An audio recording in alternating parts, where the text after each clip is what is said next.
Welcome. It's funny to make a funny face at the beginning, then that's what the cover picture sometimes looks like. Hey, everybody. This is the Making of Cage Fight, a one-shot RPG playthrough that is based off of the movie oeuvre of Nicolas Cage. I'll tell you more about that in a second. For those of you who might be checking this out on YouTube or somewhere where you may not know who I am, I'm Dwight, and I am the host of the Broken Brain podcast and a mental health therapist.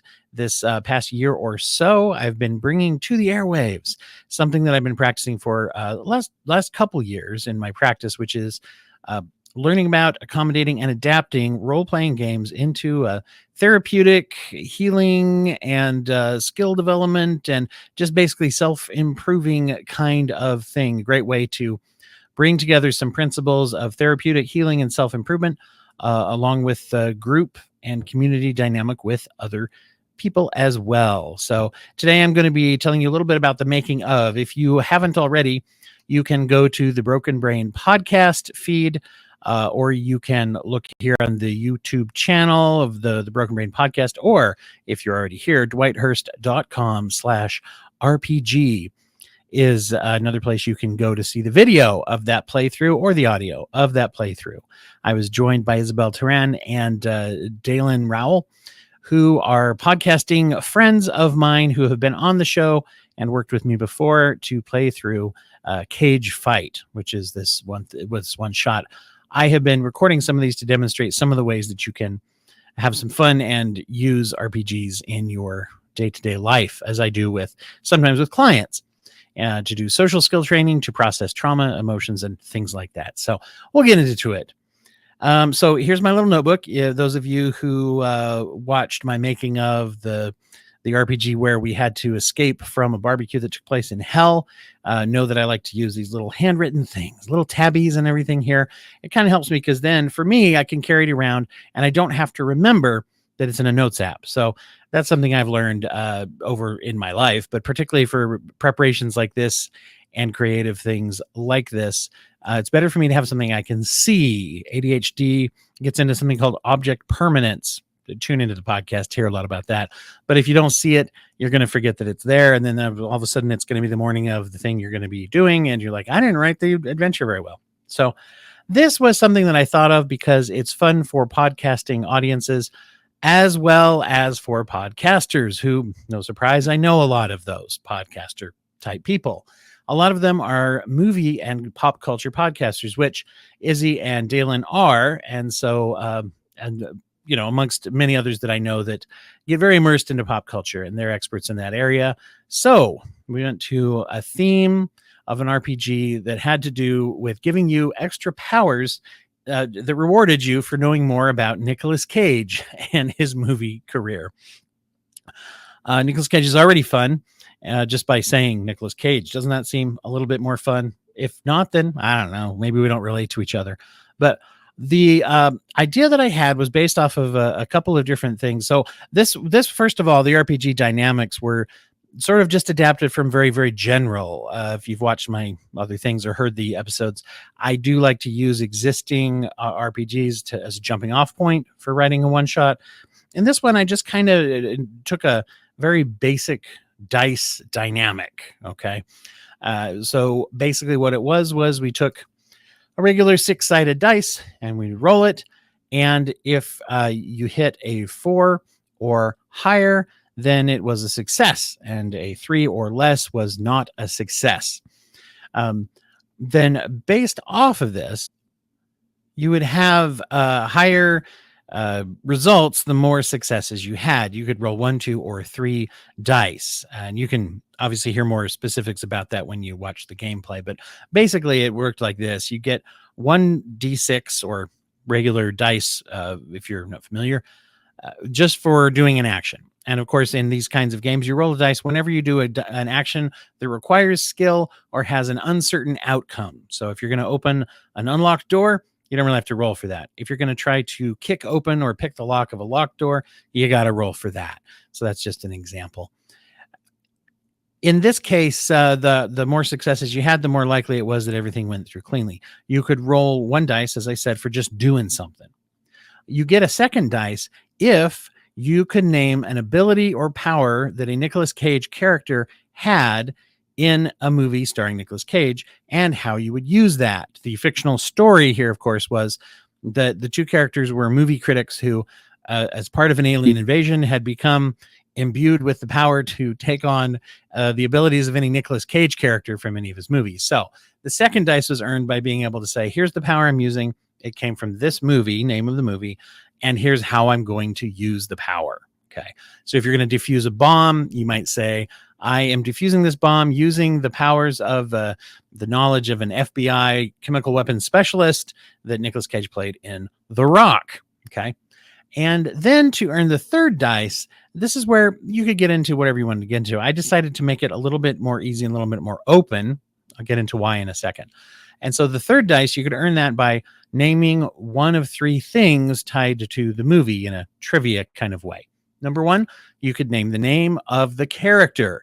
Nicolas Cage is one of those performers that quite often we think of, unless it's a movie where it sticks in our head or they say it a lot. He's, such a lot of movies that you may remember him mostly as Nicolas Cage and not so much remember that he was Dallas Raines in, for example, Gone in 60 Seconds. So if you were going to use a power there and say, I'm going to steal a car, just like Dallas Raines from Gone in 60 Seconds, then you get 3 dice right there, right? The other would be if so the other 2 pieces of trivia you could use to earn the third dice were the year the movie was released and we're guessing the Rotten Tomatoes or IMDb score of user reviews within 5 percentage points, I think is what it was. So basically, those were a couple different options. You could settle on just one of those if you wanted to make it a little trickier. This game, by the way, is going to be available. The outline of planning the game is going to be available at the website as well for free download, as are all of the one-shots that I have been doing for this project. So you go to dwighthurst.com/RPG. That'll be up there soon. One of the goals that I had, always have, is to make it adaptable and playable for the people that are going to be there. So knowing your players beforehand is good. I knew from talking to them that Izzy had a lot of experience with D&D and felt very excited and comfortable. Dalen was kind enough to join, even though her experience with role-playing was being part of a really negative experience, which a negative group of D&D players who she talks about in more depth on the actual playthrough as we talk about our experiences with RPGs. So one of my goals right away was to make this fun in a challenging way, and the challenging way I decided to build into the movie knowledge, which would be more fun for these 2 individuals and would be fun for Izzy, who, as I said, is quite experienced with RPGs. But the dice mechanics and things I made a little bit more simple so that it would be more accessible and inviting for Dalen, who's coming to the table. And once again, the purpose of the game is also very important, especially if you're doing it for any kind of therapeutic kind of goals or whatever, is that the goal of this was to be fun. And in this case, we were recording it, so it was also supposed to be fun for those watching or listening to the game, as well as a chance for 2 people who did not know each other that I know and really respect a lot to be able to meet. And guess what? They've been collaborating and stuff since then. So I guess it worked for building social connections and community. And you can see that. One of the things that I like to do is ingest a lot of humor. So what I did is, as I took around my little notebook and made little notes and goals about the game, is I tried to make 4 little levels of challenges that had to be fought. Now, once again, the story behind it is all of a sudden these aliens show up, and the aliens are involved with somehow they impact movies. So there you go, for no real reason. But all of a sudden, all sorts of movies come to life. Now, these 2 movie critics, and to be fun, I asked Dalen and Izzy beforehand to come up with the concept for what kind of movie reviewers they were. Were they podcasters? Were they, authors? Were they regular ink and paper kind of like newspaper reviewers and those kinds of things? And so, having a little fun and individualizing that way. So they got the powers to take on Nicolas Cage powers.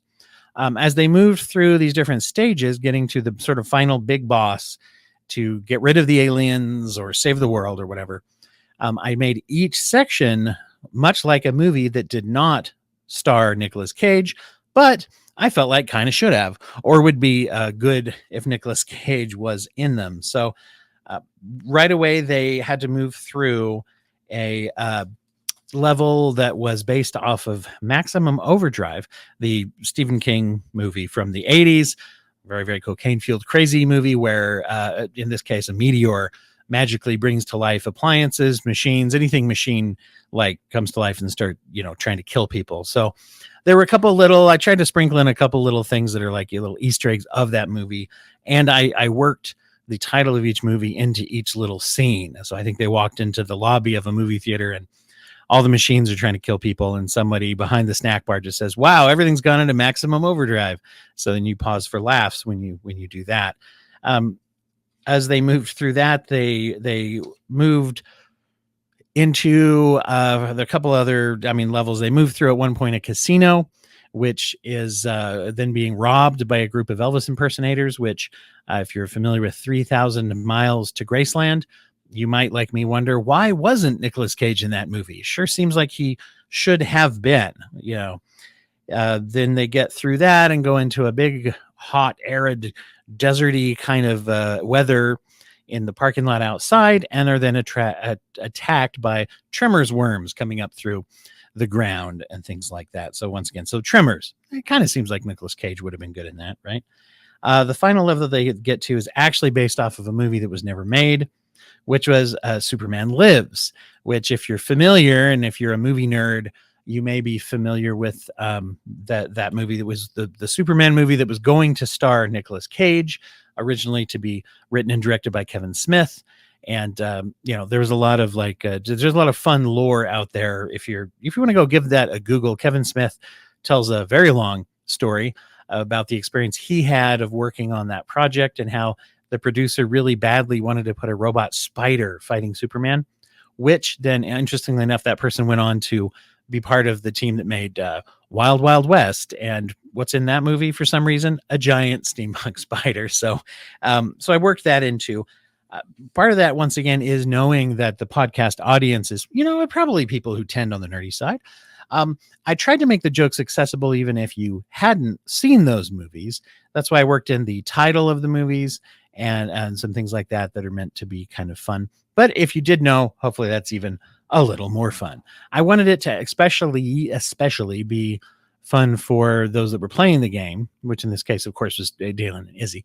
So overall, a pretty fun little thing. One of the things that I learned from doing it this way is tailoring a one-shot campaign to the interests and the strengths of people who you would like to know each other and to meet each other, or who you would like to practice communication. In this case, they're great communicators, but I'm speaking more in general. If this is now the therapeutic application you might want to do, if I took this into my weekly social skills group where we do a lot of these kind of games, and I might, if I find a fandom that works for that particular group of whoever's in the group at this particular time, then that would be something that I would want to focus on, is the communication piece. And this is not a game that was meant to be difficult to get through. In fact, partially due to the fact that we were broadcasting it, they definitely were going to get through it. I had little hints and things that were going to be helpful, that were there if they needed them. Turns out they didn't. They did really good just by themselves. But since the point isn't to make it hard and have a struggle or have the characters get killed or almost get killed or anything. If I was doing this with a group where we're working on social skills, for example, I might move some dynamic into where maybe for that third dice, for that piece of trivia, you could have a certain number of ask your teammates, or maybe just in general, table talk would be allowed to where they could help each other out to get the third dice, that kind of a thing. If I'm working with teens in particular and trying to help them feel like someone's got their back, that would be one way that you could do that. If you're doing this more with maybe a group of adults that are either just friends for a game night, or if you're even, doing something in a therapeutic setting where we're all trying to, process things in a way that helps us to feel safe with other people, you can see how you can adapt that kind of a thing. You can form teams, or you could do just different things that are designed to make that happen. So I really, really am committed to this project. I think it's a lot of fun. The next one we're going to do is going to have to do with vampires and Halloween and stuff. And we're going to experiment a little bit more with a game that is not guaranteed to have a certain outcome. It's not just going to be a fun romp to have an outcome.